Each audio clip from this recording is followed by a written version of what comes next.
नमस्कार, मेरा नाम निर्मला रावत है और मैं विदु की दादी हूँ।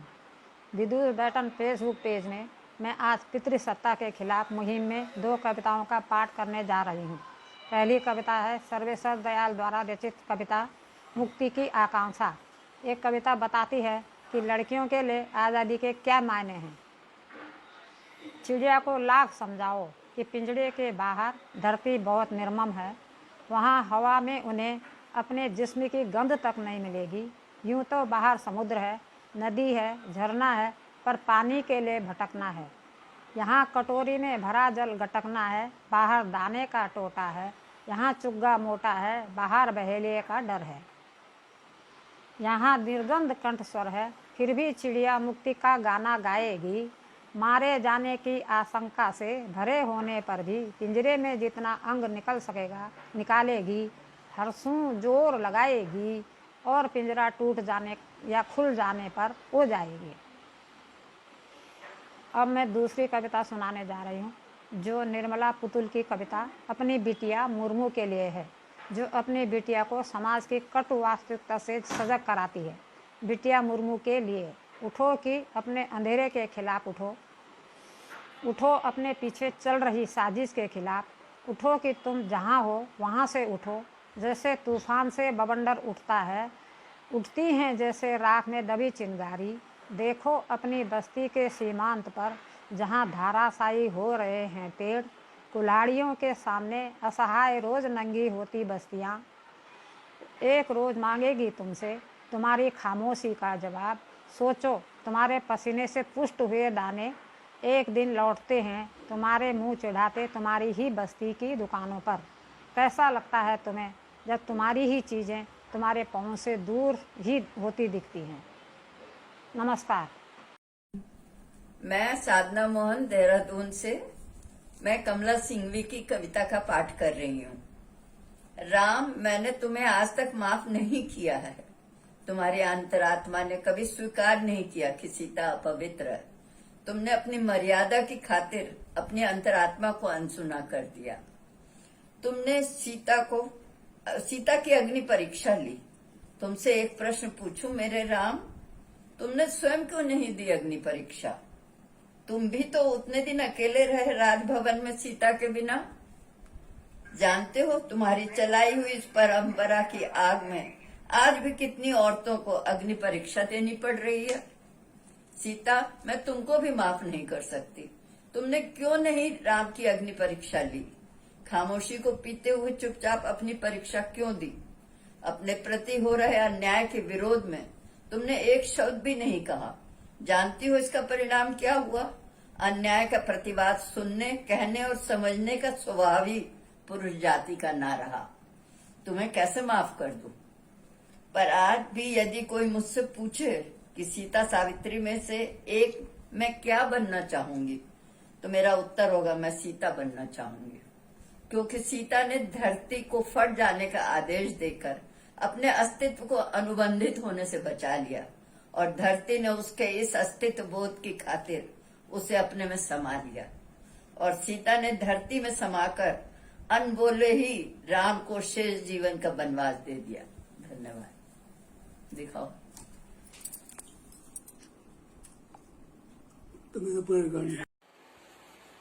नमस्कार। रश्मि जी और उनकी टीम 4 अक्टूबर को पितृसत्ता विरोधी दिवस मना रहे हैं।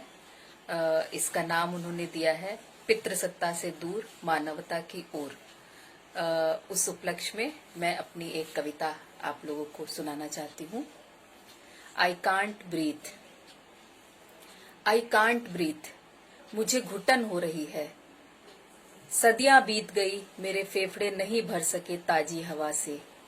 जॉर्ज फ्लॉयड, केवल तुम नहीं, हम भी सांस नहीं ले पा रहे हैं। गांवों के बजबजाते दक्षिण टोले में, महानगरों के विशैले सीवर होल में, मनुवाद के घुटनों तले घुट रहे हैं हम सदियों से। जॉर्ज फ्लॉयड, हम भी सांस नहीं ले पा रहे हैं।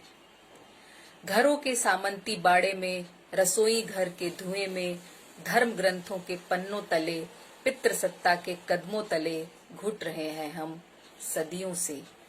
जॉर्ज फ्लॉयड, केवल तुम नहीं, हम भी सांस नहीं ले पा रहे हैं। हम भी सदियों से सांस नहीं ले पा रहे हैं। अहिल्या और सीता के राम राज्य से उना के लोकतांत्रिक राज्य तक हम में से कुछ घुटन से मरे तो कुछ का दम घोट कर मार दिया गया, तुम्हारी तरह।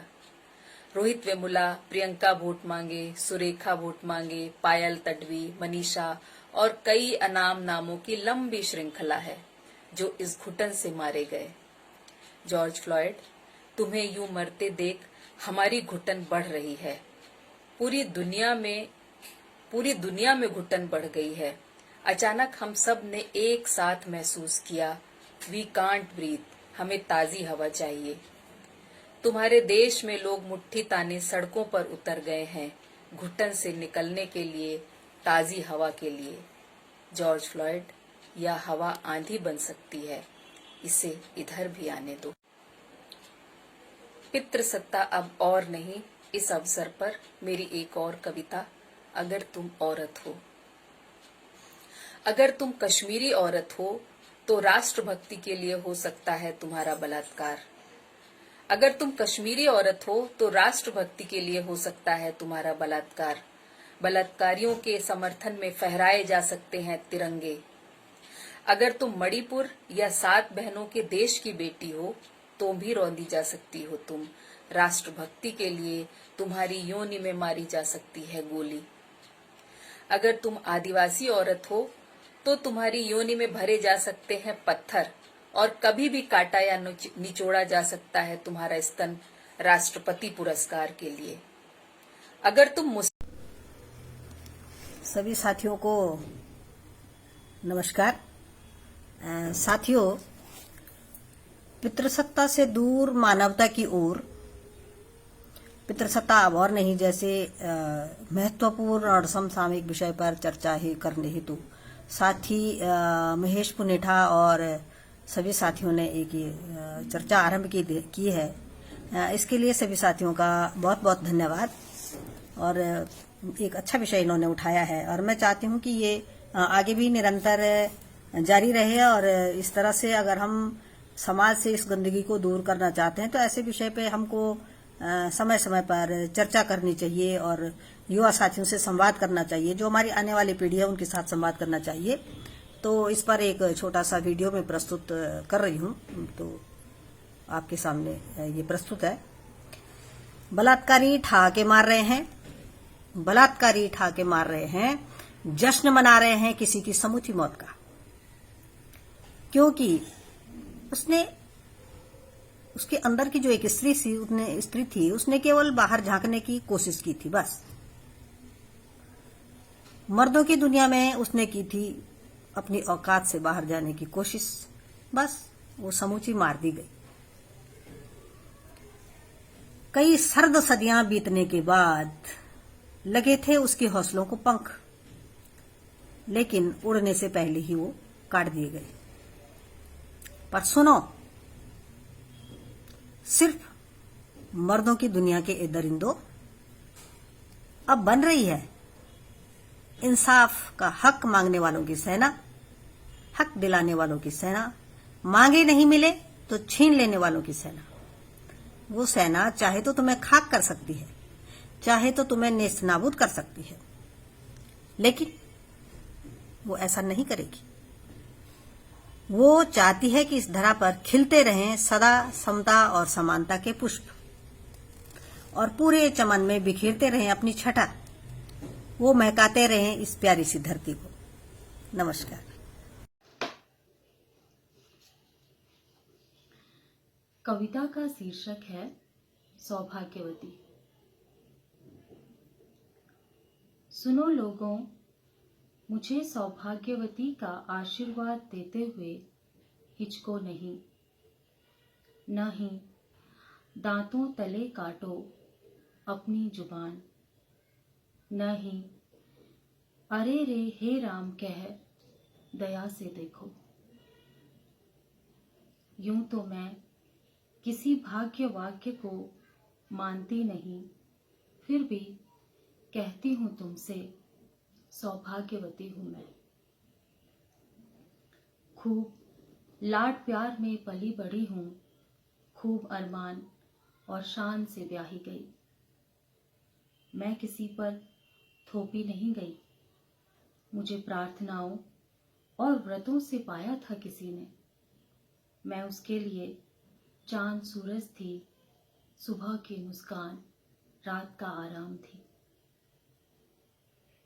ये और बात कि वो चला गया दुनिया से मुझसे पहले, कि मौत पर किसी का वश नहीं चलता, कि महामारी में मरी हैं लाखों औरतें भी। ये एक जुआ था जिसमें मैं बच गई और वो मर गया। बिल्कुल उल्टा भी हो सकता था इसका। सिर्फ मैं जानती हूँ कहीं नहीं गया है वो, मेरे भीतर बस गया है, मेरी ताकत बनकर। मुझे जरा भी कमजोर पड़ता देख मुझसे लड़ता झगड़ता और कहता, मेरी जान तुम्हें जीना है दोगुना, क्योंकि अब मैं भी तुम में जीता हूं। अब तुम ही बताओ, जो स्त्री भरी पड़ी है प्रेम से, जिसके भीतर सांस लेता है प्रेम, और जो हर पल जीती है दोगुनी, भला वह क्यों नहीं है सौभाग्यवती? मेरा सौभाग्य मैं स्वयं हूं। धन्यवाद। नमस्कार, मैं मंजुला बिष्ट आप सभी का विदुष बेटन द्वारा आयोजित साहित्यिक कार्यक्रम पितृसत्ता और नहीं में आप सभी का हार्दिक स्वागत करती हूँ। और सबसे पहले रश्मि रावत जी और उनकी पूरी टीम का बहुत बहुत आभार कि मुझे इस महत्वपूर्ण साहित्यिक कार्यक्रम में हिस्सा लेने का अवसर दिया है। इस कार्यक्रम का जो शीर्षक है उसको पढ़कर ही एहसास होता है कि कुछ ऐसा है इस पितृसत्ता में जिसका विरोध करना बहुत जरूरी है, जो केवल स्त्रियों के लिए ही नहीं। यहाँ एक नया आयाम मुझे मिला पढ़ने को कि पितृसत्ता एक व्यापक पद है। पितृसत्ता किस तरह से आप समझते हैं ये अपने अपने व्यक्तिगत अनुभव हैं, पर एक आम धारणा यही है कि वो सब प्रयास, वो सब अवधारणाएं, वो सब बंदिशें जो एक स्त्री को मनुष्य होने के अधिकारों से वंचित करती है, वो पितृसत्ता का रूप माना जाता है। पर यहाँ पर एक बहुत सार्थक मुझे पंक्ति पढ़ने को मिली कि ये एक व्यापक पद है। यहाँ सत्ताशीलता शक्तिशाली वर्ग द्वारा वे सब आक्रामक और अमानवीय आचरण जो हम किसी मनुष्य को कमतर साबित करने में, उसको कुंठित करने में हम लोग कर बैठते हैं या करते हैं जानबूझ के, वो सब पितृसत्ता है और उनका विरोध होना बहुत जरूरी है। हर मनुष्य को बराबर से जीने का अधिकार है। जब प्रकृति ने कोई भेद नहीं किया है, अपनी पूरी संपदा लुटा दी हर एक इंसान के लिए, तो हम मनुष्य इस धरा पे रहते हुए, धरा का उपभोग करते हुए इतना अमानी व्यवहार क्यों करते हैं कि जाने अनजाने, चाहे अनचाहे पितृसत्ता के संवाहक बन जाते हैं। इस आधुनिक समय में ये समझना बहुत ज़रूरी है कि पितृसत्ता आखिर काम किस तरह से कर रही है। और विदुष बेटन द्वारा ये कार्यक्रम बहुत सार्थक और महत्वपूर्ण है, क्योंकि यह कोशिश की है कि पितृसत्ता की जो श्रृंखला चलती जा रही है उसमें कहीं सेंध मारी जाए। सबसे महत्वपूर्ण काम इस कार्यक्रम के द्वारा ये हो रहा है कि इन्होंने उस परंपरागत परिभाषा को के परे जाके कुछ सोचने समझने का अवसर दिया है। तो इसी अवसर का फायदा उठाते हुए मैं दो कविताएं आपको सुनाना चाहती हूँ। पहली कविता है सिकुड़ा अंगूठा। सिकुड़ा अंगूठा। पहाड़ काटकर वर्तमान में रोजगार और भविष्य के सुगम हाईवे तैयार किए जा रहे हैं। चौड़ी और चौड़ी होती सड़क के किनारे आसपास बचे दो पेड़ों की डालियों के बीच साड़ी के टुकड़े में रख छोड़ा एक अधनंगा शिशु साड़ी के टुकड़े में रख छोड़ा एक अधनंगा शिशु चटकते आसमान में पुरखे तारों से खेल रहा है। उसने अपनी भूख को शांत करने के लिए मैला अंगूठा मुंह में फंसा रखा है। सिर पर तसला रखती उसकी मां के लिए बार बार उस तक पहुंचने के लिए ठेकेदार की ओर देखना जरूरी है। सिर पर तसला रखती उसकी मां के लिए बार बार उस तक पहुंचने से पहले ठेकेदार की ओर देखना जरूरी है। और ठेकेदार अपने हाजिरी रजिस्टर में कुछ ज्यादा झुका है। और ठेकेदार अपने हाजिरी रजिस्टर में कुछ ज्यादा झुका है। महीने का अंत जो नजदीक है, महीने का अंत जो नजदीक है, उसके फैले हुए आद्र हाथ बार बार जेब की तरफ चले जाते हैं। उसके फैले हुए आद्र हाथ बार बार जेब की तरफ चले जाते हैं। लेकिन आश्चर्य, हाथ की मुट्ठी बनती ही नहीं। लेकिन आश्चर्य, हाथ की मुट्ठी बनती ही नहीं। मुट्ठी खुली रह जाती है हर बारी। मां जानती है अगर वो सीधी राह ना चली तो नए माह की शुरुआत में, मां जानती है अगर वो सीधी राह ना चली तो नए माह की शुरुआत में अपने लिए एक नई सड़क और उसके शिशु के लिए तो बचे पेड़ फिर खोजने होंगे। मां जानती है अगर वो सीधी राह ना चली तो नए माह की शुरुआत में अपने लिए एक नई सड़क और उसके शिशु के लिए 2 बचे पेड़ फिर खोजने होंगे। एक तरह से वह और ठेकेदार अपनी अपनी आदिम लकीर को पीट रहे हैं और शिशु भी अब अपनी भूख लगने के समय को पहचानने लगा है। मां का ध्यान इस तरफ नहीं जाता है। मां का ध्यान इस तरफ नहीं जाता है कि चूसते रहने से शिशु का अंगूठा सिकुड़ जाएगा, कि चूसते रहने से शिशु का अंगूठा सिकुड़ जाएगा। उसने अपने हक में एक यकीन पुख्ता किया हुआ है। उसने अपने हक में एक यकीन पुख्ता किया हुआ है कि हाजिरी रजिस्टर में सिकुड़े अंगूठे ही देर तक छपते रहते हैं। जिद्दी अंगूठे तो पलायन को विवश हैं। उसने अपने हक में एक यकीन पुख्ता किया हुआ है कि हाजिरी रजिस्टर में सिकुड़े अंगूठे ही देर तक छपते रहते हैं। जिद्दी अंगूठे तो पलायन को विवश है। दूसरी कविता, रोना निषेध है। लड़के सुनते रहे अपने पिता से, लड़के सुनते रहे अपने पिता से, लड़कियों की तरह क्या रोता है। लड़कियां भी सुनती रही अपनी मां से, ये औरतों की तरह रोना बंद करो। लड़के सुनते रहे अपने पिता से, लड़कियों की तरह क्या रोता है। लड़कियां भी सुनती रही अपनी मां से, ये औरतों की तरह रोना बंद करो। रोना एक तरह से सामान्य नैसर्गिक मानवीय क्रिया न होकर आदिम स्त्रीण गुण और स्त्री सुलभ कमजोरी सिद्ध था। रोना एक तरह से सामान्य नैसर्गिक मानवीय क्रिया न होकर आदिम स्त्रीण गुण और स्त्री सुलभ कमजोरी सिद्ध था। लड़के को पुरुष बने रहने के लिए कठोर बने रहना था और लड़की को पुरुष जैसा बनने के लिए अधिक कठोर होना था। लड़के को पुरुष बने रहने के लिए कठोर बने रहना था और लड़की को पुरुष जैसा बनने के लिए अधिक कठोर होना था। अब तुम अफसोस करते हो कि दुनिया इतनी कठोर होती जा रही है। अब तुम अफसोस करते हो कि ये दुनिया इतनी कठोर होती जा रही है, जबकि सबसे आसान था मंदिम रोककर कोमल बने रहना। और हमने तो आंसुओं को सुखाने के ताबड़तोड़ ढेर प्रबंध किए हैं, जबकि सबसे आसान था मंदिम रोककर कोमल बने रहना। और हमने तो आंसुओं को सुखाने के ताबड़तोड़ ढेर प्रबंध किए हैं। बहुत बहुत धन्यवाद मुझे इस कार्यक्रम का हिस्सा बनने के लिए और मुझे सुनने के लिए। रश्मि जी और उनकी पूरी टीम को विदुषबेटन के साहित्यिक मंच पर आयोजित कार्यक्रम के सुखद और सफल आयोजन हेतु खूब सारी शुभकामनाएं। कार्यक्रम खूब सफल हो, आपके प्रयास सफल हो, आपका साहित्यिक अवदान अपने उद्देश्य को प्राप्त करे, इसी शुभकामना मंगल कामना उम्मीदों के साथ नमस्कार।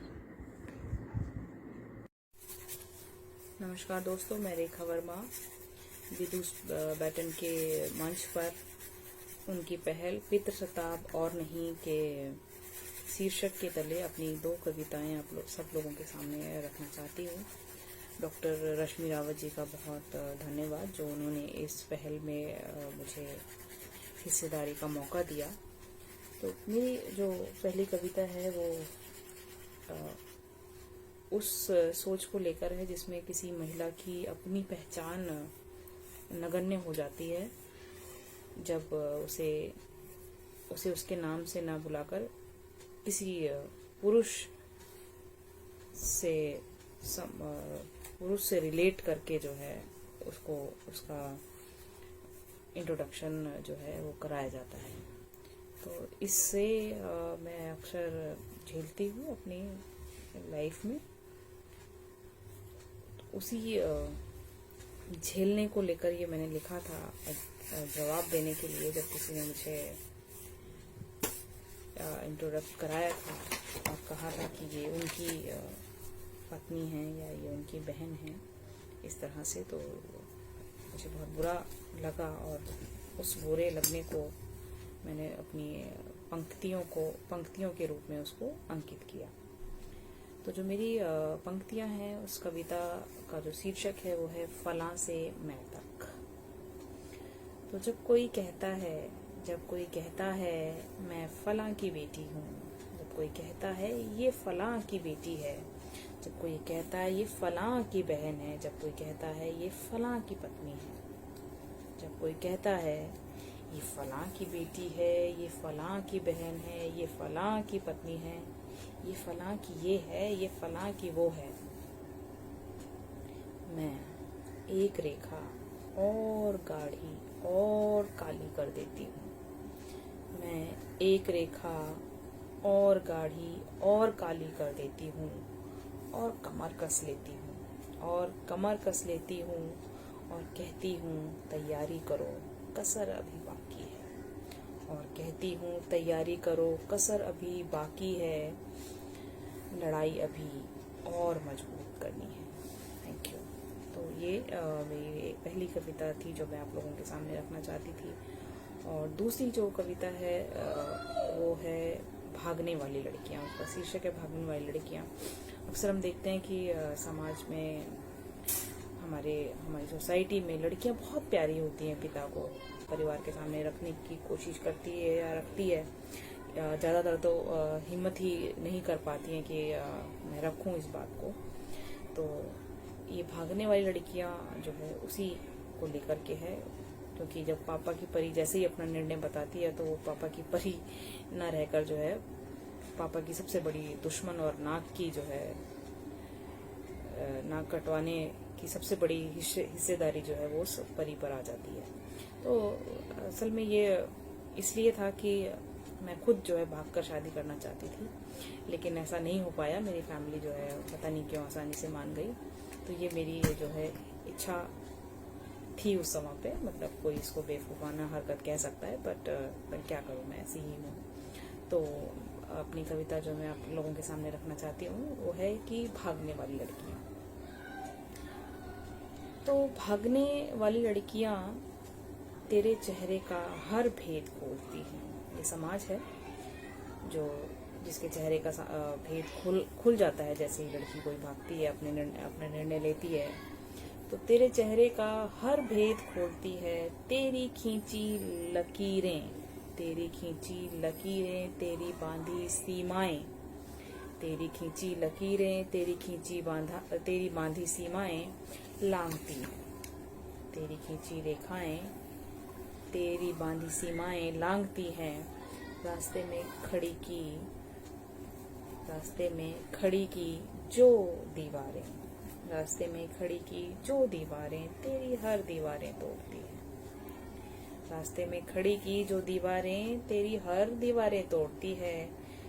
घर छोड़ने को कैसे मजबूर हुई, घर छोड़ने को कैसे मजबूर हुई, घर छोड़ने को कैसे मजबूर हुई। सारी कहानी बोलती है, सारी कहानी बोलती है। तेरी मूंछों की दिशाएं मोड़ती हैं, तेरी मूंछों की दिशाएं मोड़ती हैं। तेरे झूठे प्यार से पर्दा उठाती हैं, तेरे झूठे प्यार से पर्दा उठाती हैं। ये भागने वाली लड़कियां हैं, ये भागने वाली लड़कियां हैं। ये तेरा भी, ये तेरा भी और मेरा भी, ये तेरा भी और मेरा भी आईने में चेहरा दिखाती हैं। जो धुंधला था अब साफ बताती है, जो धुंधला था वो साफ बताती हैं। तो ये भागने वाली लड़कियां हैं, ये बस समाज का चेहरा दिखाती हैं। Thank you. आप सभी को मेरा सादर प्रणाम। मैं CSIR भारतीय पेट्रोलियम संस्थान से प्रतीक्षा जोशी आप सबके समक्ष कविता प्रस्तुत करने जा रही हूँ, जो इस प्रकार है। दादा के बाद पिता, पिता के बाद पुत्र, पुत्र के बाद पौत्र की परंपरा अब नहीं चलने वाली, क्योंकि कुछ लोग ही सही अब समझने लगे हैं कि बेटी भी दे सकती है संतान से लेकर पिंडदान तक। वह मुख की अग्नि भी बुझा सकती है और मुखाग्नि भी दे सकती है।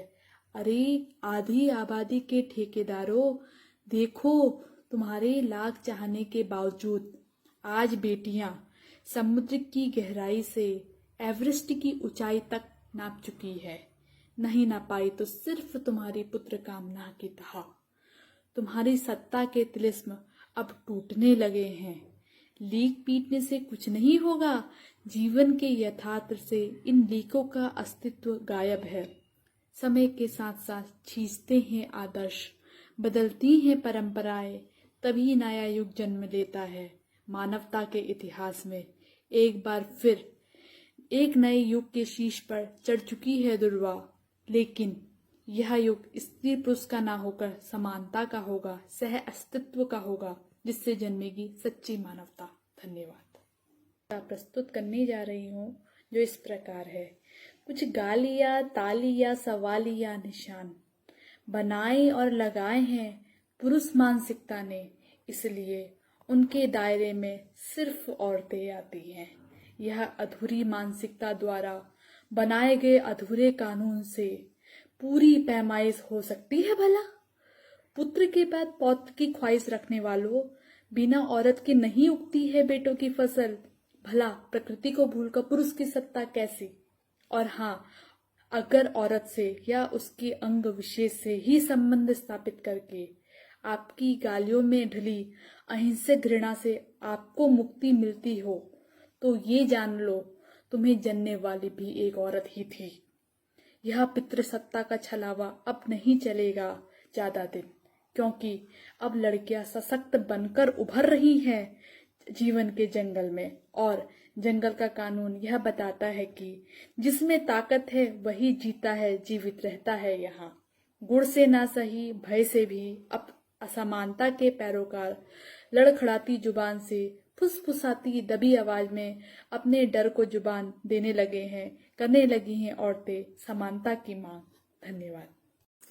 साथियों, कई बार हमारे जीवन में ऐसे पड़ाव आते हैं जब हम किसी के पक्ष में बोलने या चुप रहने की कश्मकश में पड़कर न चाहते हुए भी अपनी अंतरात्मा की आवाज को अनसुना कर देते हैं। विदुष बैटन के माध्यम से आज मैं आह्वान करना चाहूंगी उन सभी सहृदय साथियों का जो समाज में व्याप्त अनकहे प्रतिबंधों के चलते अपने स्वाभाविक मनोभाव को अनसुना कर अक्सर वहां अपनी खामोशी को धारण कर लेते हैं जहां उन्हें निष्पक्ष हो, स्वतंत्र रूप से मुखर होने की दरकार होती है। आज मैं जो पंक्तियां आपके सामने प्रस्तुत कर रही हूं उनका शीर्षक है जहां खामोश रहना है। कहां पर बोलना है और कहां बोल जाते हैं। जहां खामोश रहना है वहां मुंह खोल जाते हैं। कटा जब शीश सैनिक का तो हम खामोश रहते हैं। कटा एक सीन पिक्चर का तो सारे बोल जाते हैं। नई नस्लों के ये बच्चे जमाने भर की सुनते हैं, मगर माँ बाप कुछ बोलें तो बच्चे बोल जाते हैं। बहुत ऊंची दुकानों में कटाते जेब सब अपनी, मगर मजदूर मांगेगा तो सिक्के बोल जाते हैं। अगर मखमल करे गलती तो कोई कुछ नहीं कहता, फटी चादर की गलती हो तो सारे बोल जाते हैं। हवाओं की तबाही को सभी चुपचाप सहते हैं, चिरागों से हुई गलती तो सारे बोल जाते हैं। बनाते फिरते हैं रिश्ते जमाने भर से अक्सर, मगर जब घर में हो जरूरत तो रिश्ते भूल जाते हैं। कहाँ पर बोलना है और कहाँ पर बोल जाते हैं, जहाँ खामोश रहना है वहाँ मुंह खोल जाते हैं। धन्यवाद। नमस्कार, मैं ऋतु डिंगरी नौटियाल हूँ। विदुष बैटन की श्रृंखला एक बहुत ही प्यारी और जीवंतता से भरी लड़की विदु के सामाजिक सरोकारों को आगे बढ़ाने के लिए शुरू करी गई थी। इतनी छोटी सी उम्र में उसकी साहित्यिक दृष्टि विस्मित करने वाली थी, जिससे मैं भी काफी प्रभावित थी। मेरी बेटी के लिए तो हमेशा से ही प्रेरणा स्रोत रही। पितृसत्तात्मकता हमको कैसे प्रभावित करती है, इस पे मैंने 2 कविताएं लिखी हैं जो मैं यहाँ पे आपके साथ साझा कर रही हूँ। पहली कविता है वो तितली। उसके रंग छुपने लगे, उसकी छोटी छोटी उड़ानें ढकने लगी, वो धीरे धीरे हवा में घुलने लगी। वो तितली फिर तितली नहीं लगने लगी, ऐसा करते करते वो हवा लगने लगी। उसने देखा बहुतों का उसके रंगों को न देखना, उसने सुना बहुतों का उसके पंखों की फड़फड़ाहट को न सुनना। सिर्फ चारों तरफ गूंजती हवा की दिशाओं की बातें, सांसों में हवा की जरूरत, हवाओं में सिर्फ हवा की बातें। पहले वो छटपटाई बहुत, फिर अपनी छटपटाहट से ही थकने लगी, फिर धीरे धीरे हवा में घुलने लगी। तितली फिर तितली नहीं रही, ऐसे करते करते वो हवा लगने लगी। अस्तित्व उसका जिंदा रहना शायद जरूरी है, अभी भी पूरी तरह खत्म नहीं हुई, वो बची हुई अधूरी है। इसलिए फूल अभी भी मुख ध्वनि से उसको बुलाते हैं, उसका इंतजार करते हैं, उसकी छुअन से खिल से जाते हैं। सुबह की धूप की किरणें अभी भी उससे अटखेलियां करती हैं, अभी भी पेड़ों की परछाइयां उसका पोर पोर चूमा करती हैं। चलो इस बहाने ही सही तितली का तितलीपन तो बचा, रुकने की कगार पे खड़ा स्पंदन तो बचा।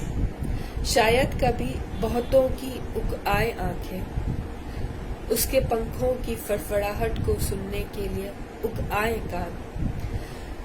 समरूपता का दृश्य बने, समचेतना पाए प्राण, तब तक तितली हवा में हवा की तरह ही घुलती रहेगी, तब तक तितली हवा में हवा की तरह ही मिलती रहेगी। अब मैं आपसे अपनी दूसरी कविता चौखट साझा कर रही हूँ। चौखट।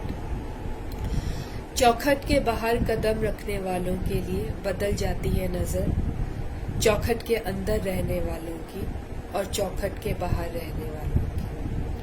पिंजरे से फुर्र हुई मैना जब खिड़की की ओट से गाती है तो मालिक पुचकारता नहीं, सिर्फ दिखाता है, उससे दानों का हिसाब मांगता है।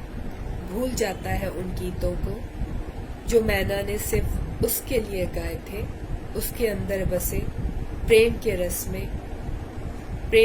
रस में पिघलते हुए बहते हुए।